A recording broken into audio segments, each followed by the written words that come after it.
بسم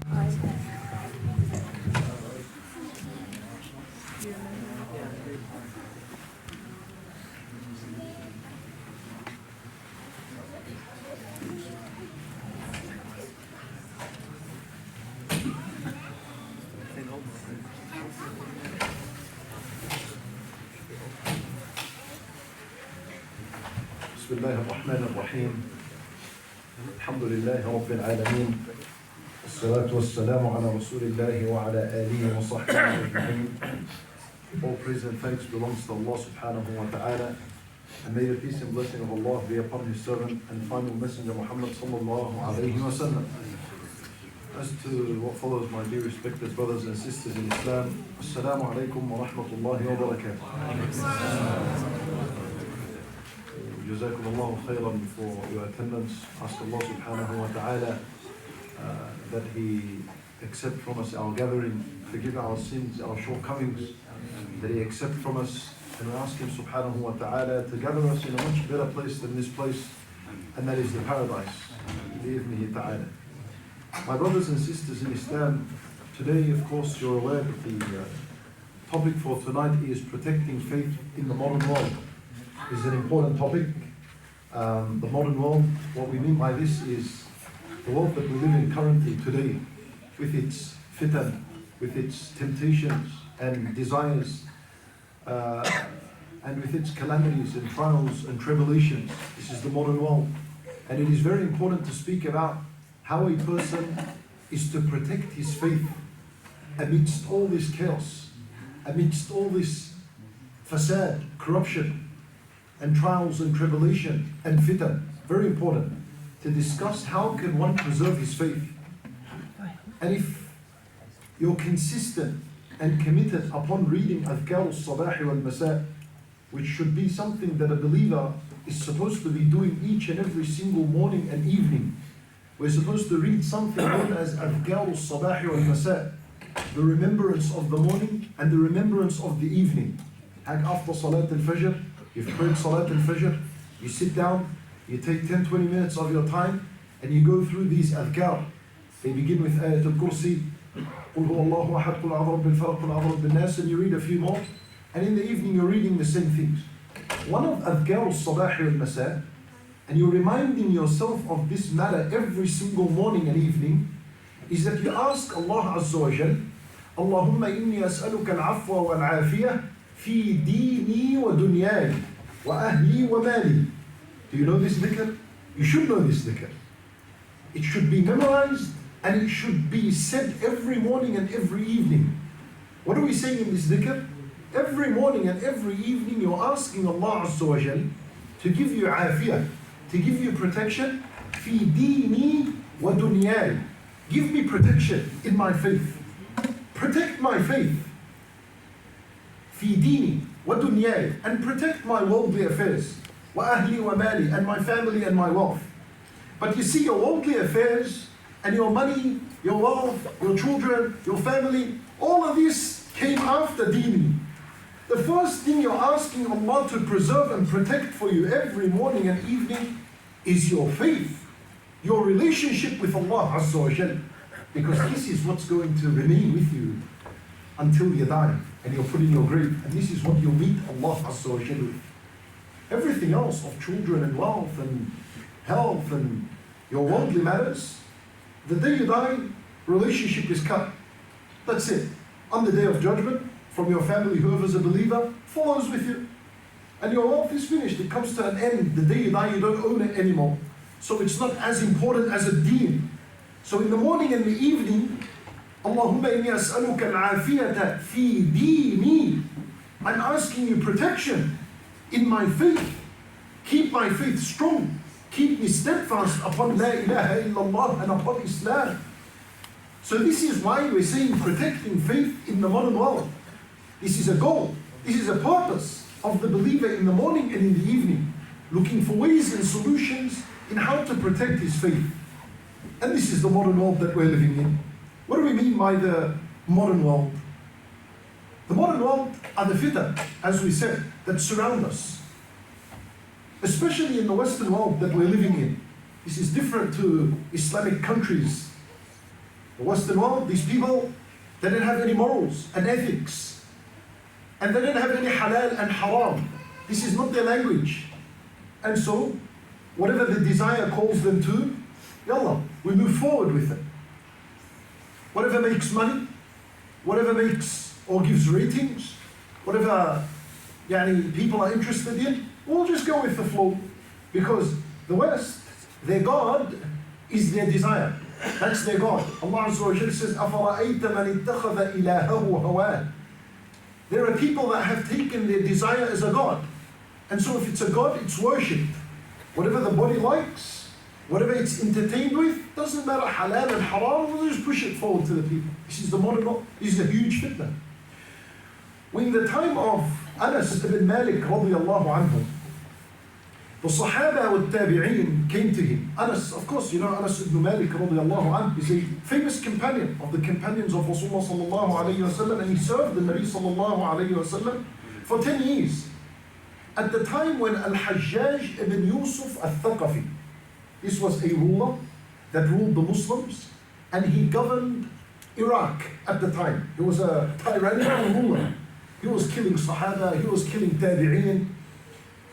So the people went to Anas ibn Malik, and they said to him of a complaint. They complained to him that they said, Al-Hajjaj, this man, his corruption has become too much upon us. We're suffering on his hands. We're suffering on the hands of the government at that time. So what do we do? So listen to what he said. He said to them, "Isbiru, be patient. فَإِنَّهُ لَا يَأْتِي عَلَيْكُمْ زَمَانٌ إِلَّا وَالَّذِي بَعْدَهُ شَرٌّ مِّنْهُ." He said to them, be patient, because as time progresses, as the years go by, they are going to be worse than the previous years. In this hadith, Anas ibn Malik radiallahu anhu is telling us, and he said at the end of the hadith, he said, I heard this from your messenger sallallahu alayhi wa sallam. Meaning it's a hadith that the Prophet sallallahu alayhi wa sallam said. He said, as time progresses, as century after century go by, year after year, decade after decade goes by, the years that are coming are worse than the years that have gone. And this is very true. Today's modern world, today, the fitan and the corruption and the temptations in this time is much different than 10 years ago. And 10 years ago, the fitan of the 10 years ago are much different than 50 years before that. And so this hadith stands to be true. An Rasulillah sallallahu alayhi wa sallam. And when we say al-fitan in the modern world, what does al-fitnah mean? What is the fitnah? Because you need to know what it is and define it to identify it. Otherwise you've got no clue in how to protect yourself from it. Fal-fitnah, ulama would say, it is every matter that keeps you away from obedience and the worship of Allah Azza wa Jalla. Every matter that keeps you away from Allah and affects your heart negatively in terms of your relationship with Allah Azza wa Jalla is what the fitnah is. And the one who falls into the fitnah and engages in the fitnah, he does not live a happy, successful life. Because the Nabi sallallahu alayhi wa sallam, he gave a fact. And he said, إِنَّ السَّعِيدَ لَمَنْ جُنِّبَ الْفِتَنِ. He said, indeed, the happy one, the successful person, is the one who keeps himself safe from the fitan. So what do we learn from the hadith? That the one who engages in the fitan and is not able to protect himself from it, such person is deprived of the true meaning of happiness in life. Maybe he'll find temporary comfort in his life when he's engaged in his fitan and temptations and trials. But as a prolonged comfort, that's not going to happen for him. The day he dies, the day he finishes his temptation, uncomfort begins to settle on such a person's heart and mind and soul. So in the Sa'id laman junnib al-fitan, true happiness is only for the one who keeps away from these fitan and the temptations of this worldly life. And the more people engage in fitan, the more calamities come as a result. So this is the relationship between fitan and calamities. When we speak about fitan, fitan come in many forms.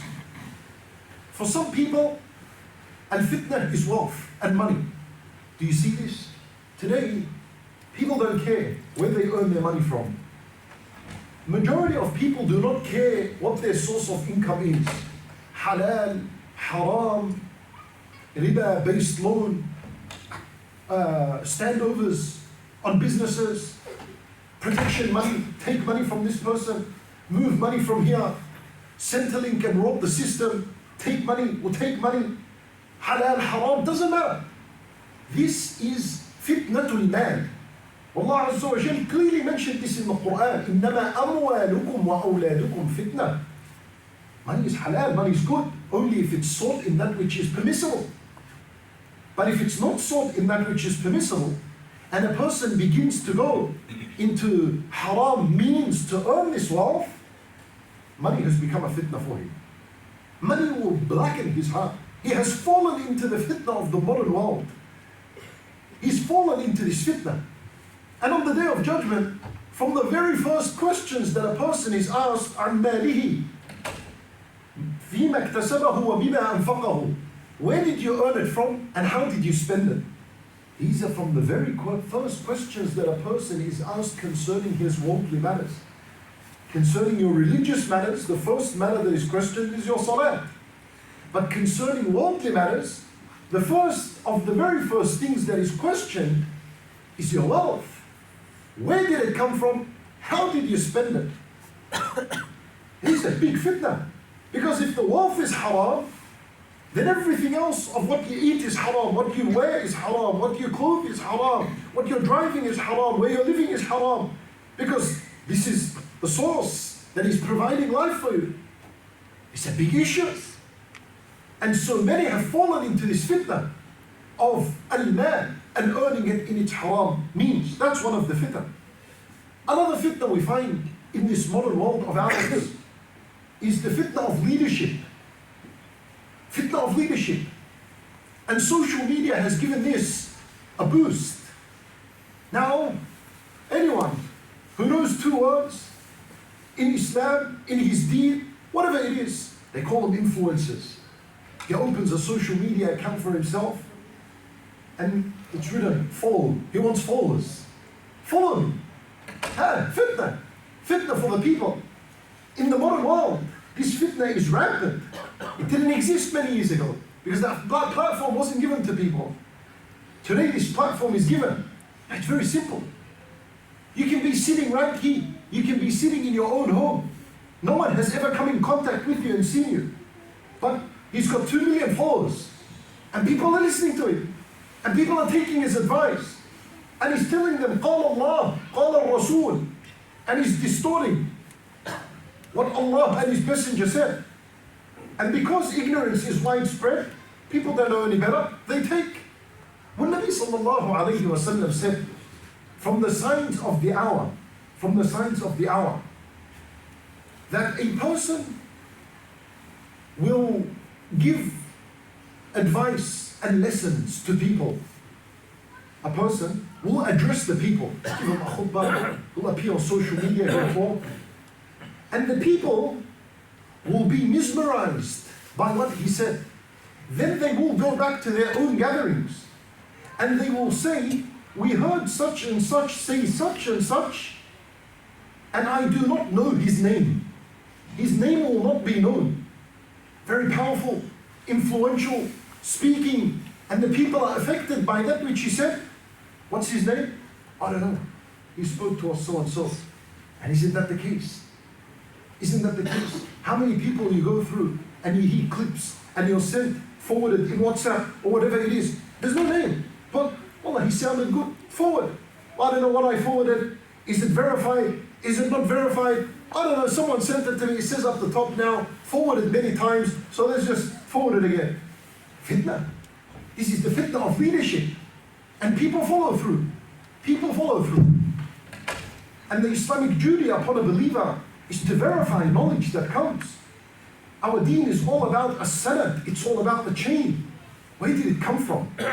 If it has no chain, authentic chain to the Messenger sallallahu alayhi wa sallam, I mean, if it has no authentic chain to its understanding, I leave it. I don't take it, I don't share it, I don't engage with it at all. This is from the fitan, leadership. Not only in the Islamic world, not only in the Islamic world, but you also have, this is common and it's known, in the underworld as well. Fitan. Allah, he took my area, so go and shoot him to take over. And how many killings?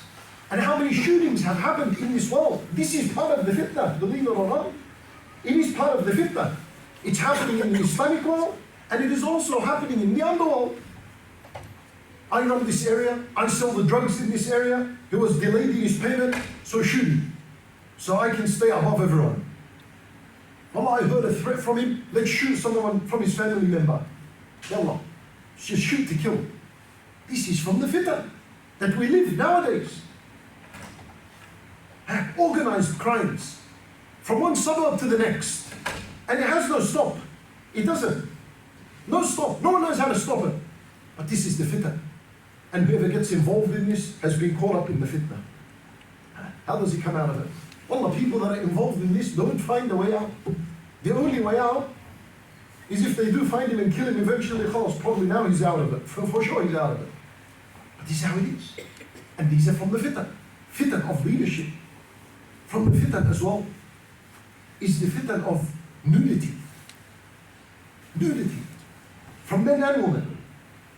10 years ago it used to be billboards. Then you had to lift your head up like this to see what's happening. But today it's not that. You put your head down and it's all on the phone. Nakedness, shamelessness, vulgarity. People don't have the fear of Allah Azza wa Jal. So you can't watch a video if you're not subscribed on premium YouTube. Then you're bound to have 2-3 ads appear in your face before the video starts. And what's in these ads? Women underwear, women swimwear, or men underwear. And the woman is watching. You don't want to watch it, but you cannot skip it unless you see 2-3 seconds of it. Then you can skip. This is from the fitan. One day after the next, it becomes normal in people's lives. Your children gather around you. You want to watch something? Still there. You don't turn it. There's no effort to turn it. There's no effort to close the screen with your hand, for the images to go, for the music to be muted. No effort. Khalas. It's become normal in the homes. And this is from the fitan. When Nabi sallallahu alayhi wa sallam said, مَا تَرَكْتُ فِتْنَةً أَضَرُّ عَلَى الرِّجَالِ مِنَ النِّسَاءِ. I did not leave after my death, after I go. The worst fitna that will be upon men will be women. The worst fitna upon men would be women. هذا the hadith of Rasulullah sallallahu alayhi wa sallam. And he spoke the truth when he mentioned this hadith. Look at this fitna today. It's like doesn't even bother anyone. And it's on the rise. It's on the rise. And now, the nakedness and the shamelessness is not only coming from disbelievers.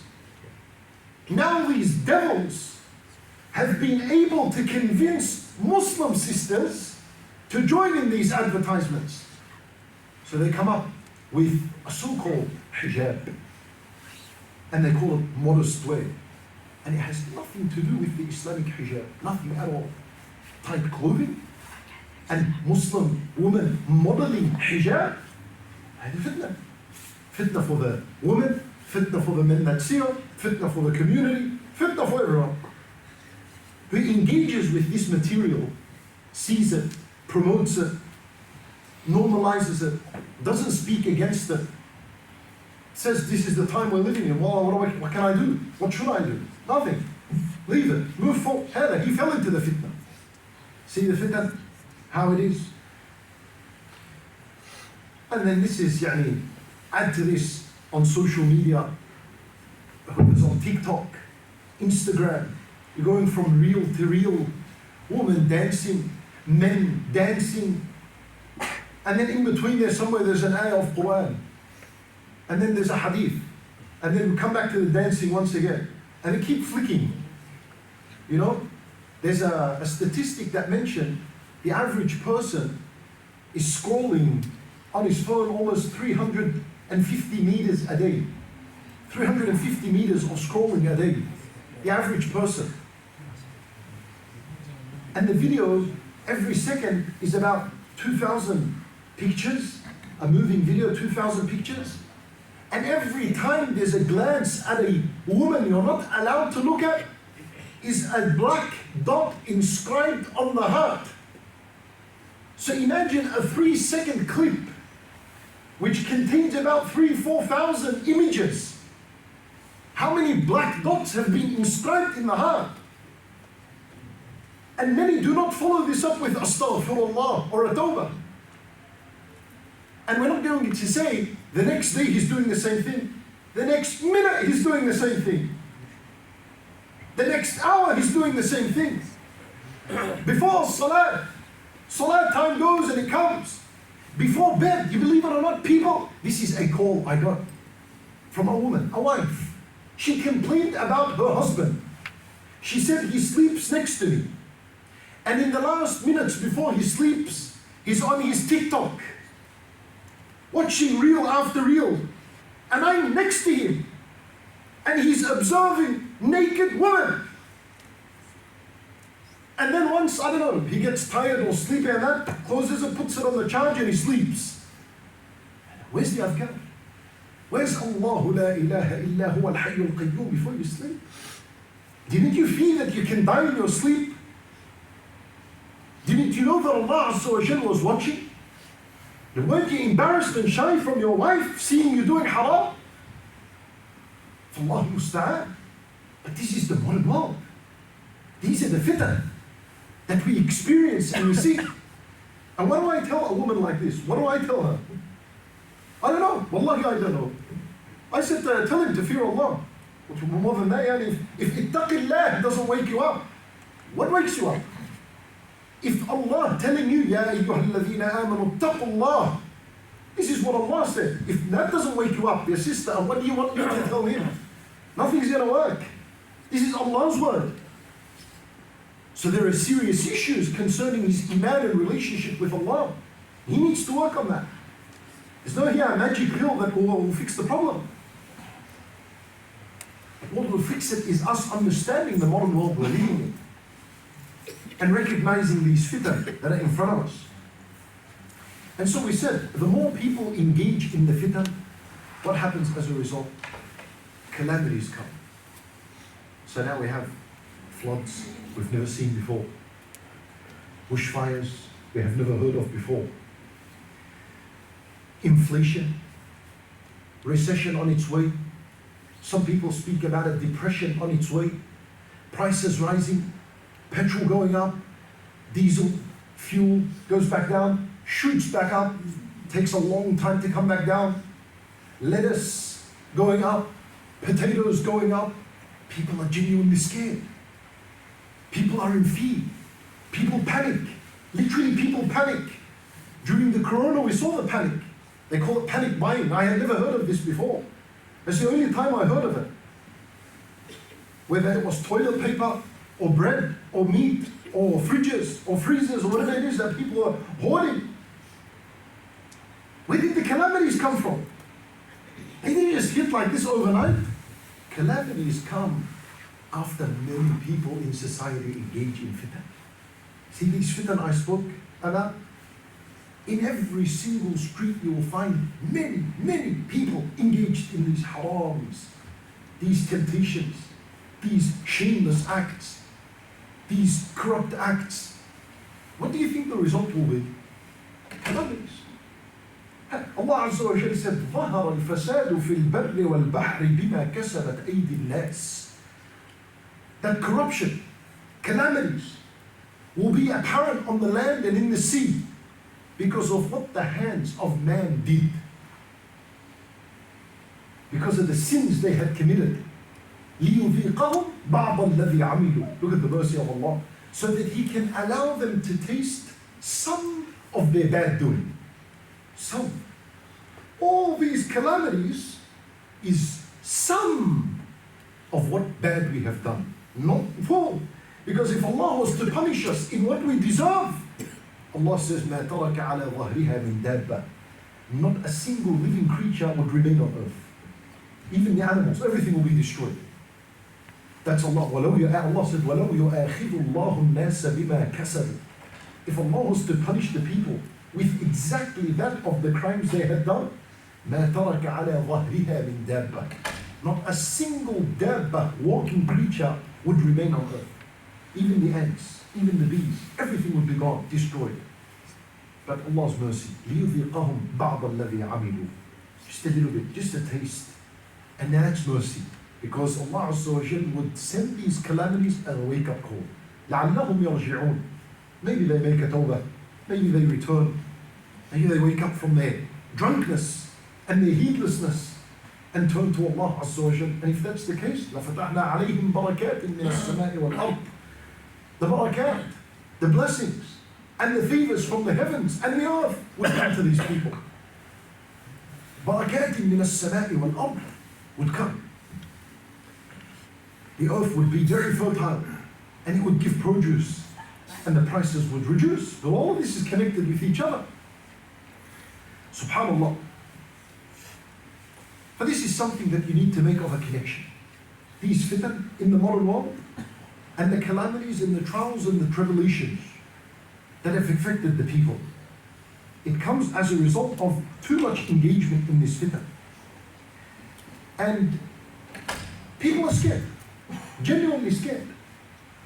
Allahu A'lam what the future holds. What happens next month? What happens next year? Is there another disease that's going to shut down everything? As a result, people are going to lose their work again, lose their jobs, be forced into taking things they don't want to take, be confronted with brutal policing. Allahu A'lam, we don't know. We saw some of this in the recent 2 years. Does this get worse later on? Well, according to the hadith of Anas